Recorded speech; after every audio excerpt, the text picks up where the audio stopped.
নতুন বছরের শুরু, চারদিকে হিমেল হাওয়া, আর এই শীতের বিকেলে এক পশলা আনন্দের বৃষ্টি যেন ঝরল কক্সবাজার সমন্বিত শিশু পুনর্বাসন কেন্দ্রে। সমাজের একসময়কার সুবিধাবঞ্চিত ও বিপন্ন শিশুদের মুখে হাসি ফোটাতে আয়োজন করা হলো এক জমজমাট মিলন মেলার। গত 5 জানুয়ারি সোমবার জেলা প্রশাসনের ঊর্ধ্বতন কর্মকর্তা ও অতিথিদের উপস্থিতিতে বর্ণাঢ্য এই আয়োজনে বরণ করে নেওয়া হয় কেন্দ্রের শিশুদের।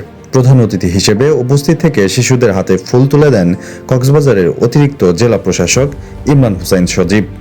উন্মোচন করা হয় শিশুদের সৃজনশীলতায় গড়া দেয়ালিকা আলোর পথযাত্রী। আয়োজনের সবচেয়ে বড় আকর্ষণ ছিল চোখ ধাঁধানো পিঠাশালা।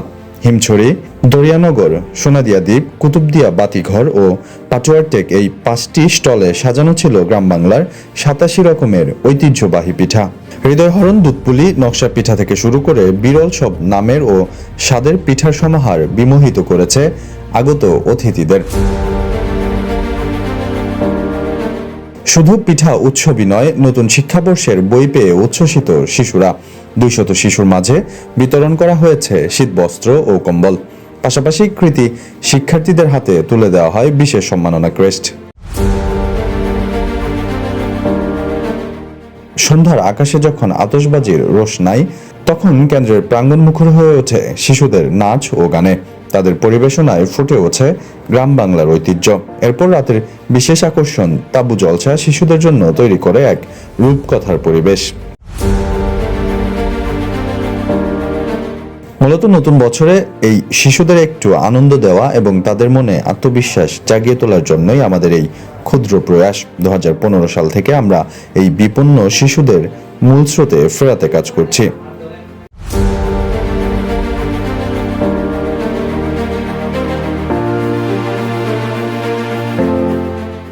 সবশেষে বিশেষ নৈশ ভোজনের মাধ্যমে শেষ হয় এই আনন্দঘন দিনটি। সমাজসেবা অধিদপ্তরের এই উদ্যোগ যেন প্রমাণ করে, ভালোবাসা আর সঠিক সুযোগ পেলে এই আলোর পথযাত্রীরাই একদিন আলোকিত করবে আগামীর বাংলাদেশ।